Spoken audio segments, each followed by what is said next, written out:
ഒരു 7 സുഹൃത്തുക്കൾ ചേർന്ന് അവരിൽ ഒരാളുടെ ബർത്ത്ഡേ ആഘോഷിക്കാൻ വേണ്ടി ഒരു പ്രൈവറ്റ് പ്രോപ്പർട്ടി വാടകയ്ക്ക് എടുക്കുകയാണ്. അവിടെ അവർ രാത്രി ആഘോഷിച്ചുകൊണ്ടിരിക്കുന്നതിനിടയിൽ അവർക്കൊരു ബോക്സ് കിട്ടുകയാണ്. ടാരറ്റ് ബോക്സ് എന്ന് വിളിക്കുന്ന ആ ഒരു ബോക്സിനകത്ത് കുറച്ച് കാർഡുകളാണുള്ളത്. ആ കാർഡുകൾ ആസ്ട്രോളജിയുമായി ബന്ധപ്പെട്ടിട്ടുള്ളതാണ്. അവയെ ഉപയോഗിച്ച് ആളുകളുടെ ഭാവി പ്രഡിക്റ്റ് ചെയ്യാൻ സാധിക്കും. അപ്പൊ ഈ കൂട്ടത്തിലുള്ള ഒരാൾ, ഇതിനെപ്പറ്റി അറിയാവുന്ന ഒരു പെൺകുട്ടി, ഇവരുടെ എല്ലാവരുടെയും ഭാവി പ്രഡിക്റ്റ് ചെയ്യുന്നു. ഇവിടെ നിന്ന് തിരിച്ചു പോകുന്ന വഴിക്ക് ഈ ടാരറ്റ് കാർഡിൽ നിന്നുള്ള പ്രവചനത്തിൽ പറഞ്ഞ പോലെ കൂട്ടത്തിലൊരാൾക്ക് ഒരു ലക്കി ഡ്രോയിലൂടെ കുറച്ച് പൈസ കിട്ടുകയാണ്. അടുത്ത ദിവസം അവരവരുടെ വീടുകളിലേക്ക് പോയതിനു ശേഷം ഇതിലൊരു പെൺകുട്ടിയുടെ വീട്ടിൽ അമാനുഷികമായ ചില സംഭവങ്ങൾ നടക്കുകയും അവിടെ വെച്ച് ആ പെൺകുട്ടി കൊല്ലപ്പെടുകയും ചെയ്യുന്നു. ടാരറ്റ് ബോക്സിൽ നിന്നുമുള്ള പ്രഡിക്ഷൻസ് അനുസരിച്ച് തന്നെയാണ് ആ പെൺകുട്ടി മരിച്ചിട്ടുള്ളത്. ഈ ഒരു മരണത്തിന്റെ വിഷമത്തിൽ നിൽക്കുന്ന സുഹൃത്തുക്കൾക്കിടയിൽ മറ്റൊരാൾ കൂടി വരും ദിവസങ്ങളിൽ തന്നെ വളരെ ദുരൂഹമായിട്ടുള്ള സാഹചര്യത്തിൽ മരണപ്പെടുകയാണ്. ഈ ഒരു സാഹചര്യത്തിൽ വിധി അവരെ വേട്ടയാടി തുടങ്ങിയിരിക്കുന്നു എന്ന് അവർ മനസ്സിലാക്കിയാണ്.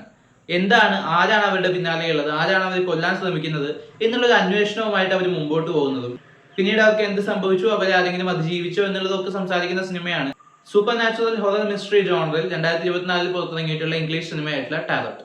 തിയേറ്ററുകളിലെ റിലീസിന് ശേഷം സിനിമ OTT റിലീസായിട്ട് വന്നിരിക്കുകയാണ്. കഴിഞ്ഞ ദിവസമാണ് സിനിമ കാണാൻ സാധിച്ചിട്ടുള്ളത്.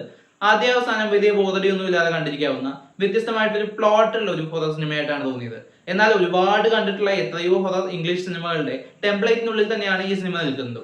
ഈ കുറെ കൂട്ടുകാർക്കിടയിൽ ഓരോരുത്തരായിട്ട് മരണപ്പെടുന്നതും അവരതിൽ നിന്ന് രക്ഷപ്പെടാനുള്ള ശ്രമങ്ങളും ഒക്കെ നമ്മൾ കുറെ സിനിമകളിൽ കണ്ടിട്ടുണ്ട്.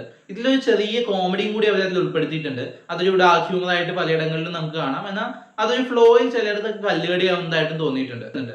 ക്ലൈമാക്സിനോട് അടുത്ത് വരുമ്പോൾ അതുവരെയുള്ള ഒരു ക്വാളിറ്റി കുറച്ചധികം ഓവർഡോസ് ജംപ് സ്കെയർ സീക്വൻസുകൾ കൊണ്ട് നഷ്ടപ്പെടുന്നതായിട്ട് ലേശം ഫീൽ ചെയ്തിട്ടുണ്ടായിരുന്നു. എന്നാലും ആസ് എ ഹോൾ നോക്കുമ്പോൾ ഇത്തരം ഗെയിം ബേസ്ഡ് ഹൊറർ സിനിമകളിൽ ഒരു ഡിഫറെന്റ് ആയിട്ടുള്ള ഒരു സാധനമൊക്കെ ഉണ്ട്. അപ്പൊ അതുകൊണ്ട് തന്നെ ഒരു വാച്ചബിൾ എക്സ്പീരിയൻസ് സിനിമ സമ്മാനിക്കുന്നുണ്ട്.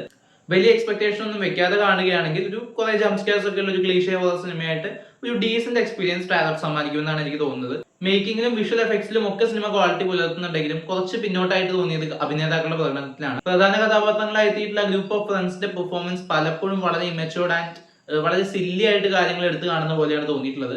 സിനിമയുടെ ഒരു ഫ്ലോയിനെ അത് പലയിടത്തും ബാധിക്കുന്നുണ്ടായിരുന്നു. എന്നാലും അതൊക്കെ ഓവർകം ചെയ്തുകൊണ്ട് ഒരു ഡീസന്റ് ലെവൽ എന്നുള്ള രീതിയിൽ സിനിമയെ കാണാവുന്നതാണ്. അപ്പോൾ ഹൊറർ സിനിമകൾ ഇഷ്ടമുള്ളവരാണെങ്കിൽ തീർച്ചയായിട്ടും ഒരു തവണ കണ്ടു നോക്കാവുന്ന സിനിമയാണ്. നിങ്ങൾ സിനിമ കണ്ടവരാണെങ്കിൽ സിനിമയെക്കുറിച്ചുള്ള അഭിപ്രായങ്ങൾ കമന്റ് ബോക്സിൽ രേഖപ്പെടുത്തുമെന്ന് വിശ്വസിക്കുന്നു.